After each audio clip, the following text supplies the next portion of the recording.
Greetings, ladies and gents, and welcome to this latest version of Tales from Outer Space, where I take an HFY story from somewhere around the internet and read it aloud for your enjoyment.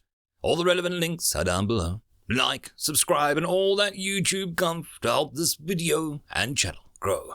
Anyways, as always, I hope that you enjoy. I would just like to thank the following Tier 5 patrons and channel members for supporting the channel: Datamagnet and Bob the Dragon. Thank you again. And now, on to the story. Story number 1.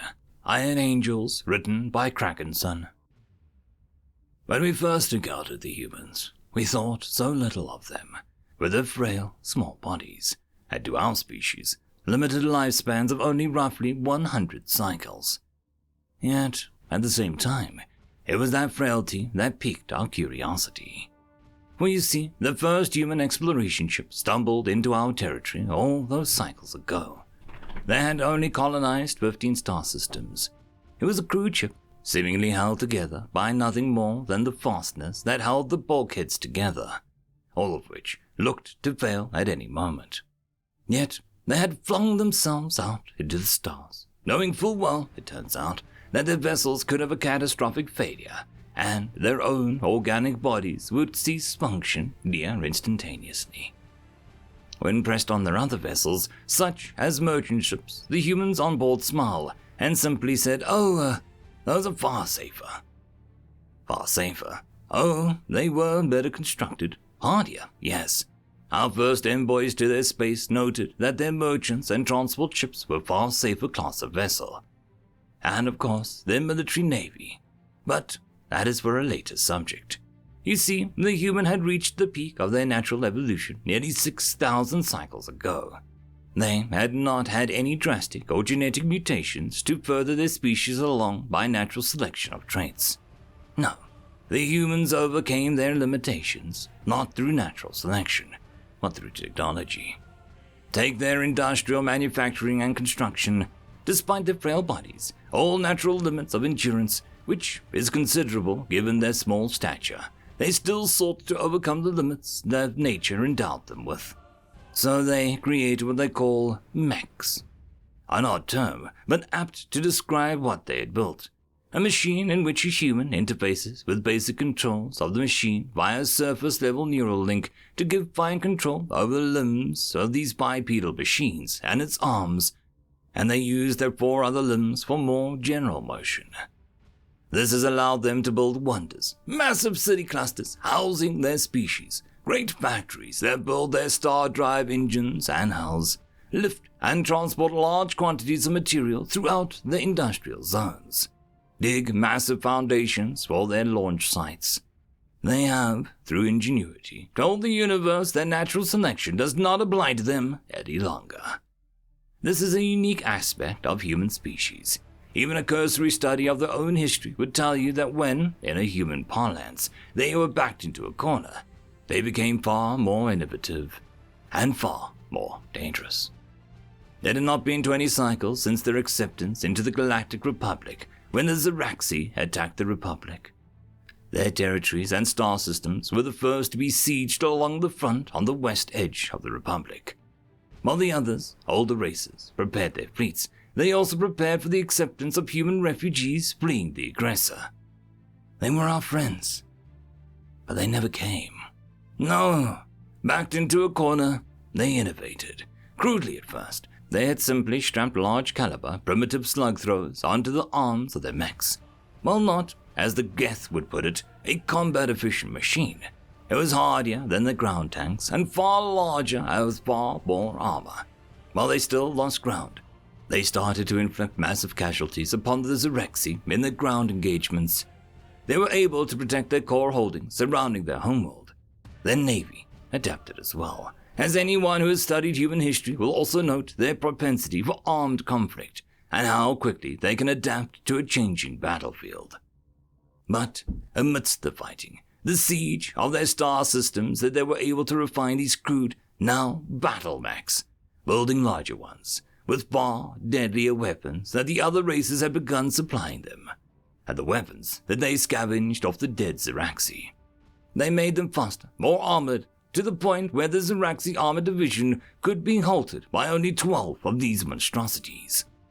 Only a year into the siege of the Republic, the humans, these frail, small creatures, were the only ones to eventually stem the loss of territory.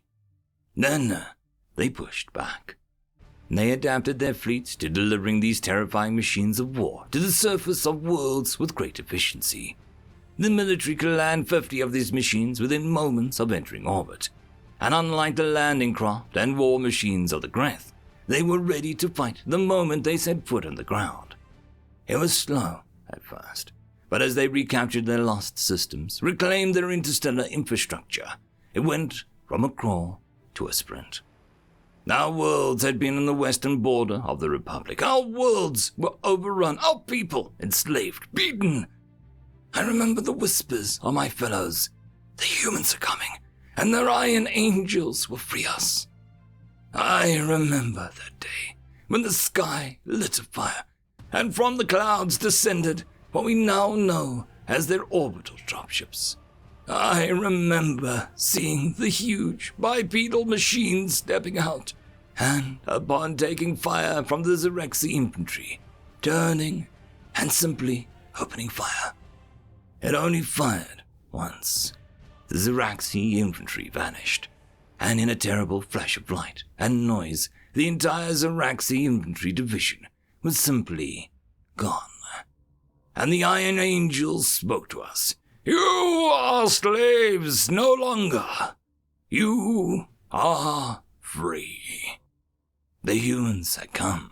Their Iron Angels would free us all. End of story. Story number 2. Perhaps We Were Mistaken, written by Recon 1342. We'd been drifting for nearly 10 cycles, slowly coasting through the void between systems. Our supplies were rapidly dwindling, and with only backup power to run the ship's systems, it was starting to look as the Intrepid was fated to be our tomb. We had been on a standard sensor run across the Orion arm of the galaxy when the FTL drive malfunctioned, spinning us out of warp and throwing us into hostile space. The sector we found ourselves in was lawless, frontier space in every sense of the word. After the navigator had gotten us a fix, my fur nearly blanched. Not only were we in a frontier space, we were only a handful of light years from the Sol system, home to the United Terran Federation. Everyone knows about the Terrans, a savage species of bipeds hailing from a violent rock that could, and often would, kill the unaware. Their first contact with the galaxy at large had been a bloody one, nearly resulting in the extinction of the race that discovered them. Slavers or not, genocide seemed a bit drastic. Ever since then, their system and the surrounding areas formed a de facto no-fly zone. Nobody, and I mean nobody, wanted anything to do with them. So there we sat, my crew and I, unwilling to reach out for help. Pirates or angry Terrans were a fate worse than we currently faced. It was in this fog of dread and resignation that the comm console chimed, startling me out of my whirlpool of self-pity. As I pulled up the comms request we had just received, my initial hope at possible rescue plummeted into a black gulf of my despair. We had been hailed by a Terran vessel. Oh, woe unto my poor crew and me. We'd have been better off ripped to slag by the collapsing warp bubble than put us here. Unknown vessel, this is the UTF ship Forbearance. Our scans indicate that you are adrift. Do you require assistance? A quick conference with my crew convinced me to take a chance. Perhaps these Terrans would merely imprison us, which was still a chance at life. It was that or be lost to the void. Even a quick death would have been a boon at this point. We only had 2 cycles of food left, and we had no chance of making it to an inhabited system on our own. Forbearance, this is the Alliance vessel Intrepid. Our FTL drive is disabled, and we're on a backup power. Very well, Intrepid. Stand by for FTL trouble while we rig for tow. At the end of the Terran's transmission, the ship swung around so that its stern was in front of the Intrepid's prow.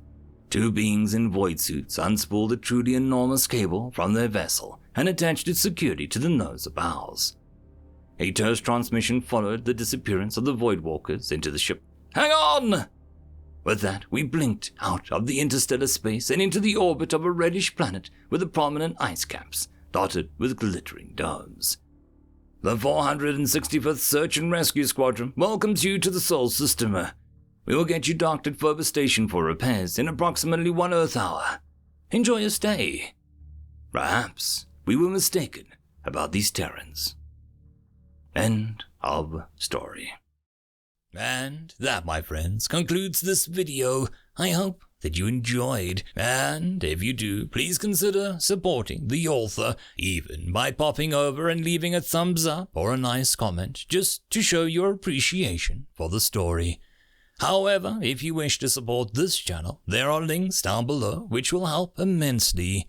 I will see you all in the next one, and until then, I hope that you have a fantastic day. Cheers.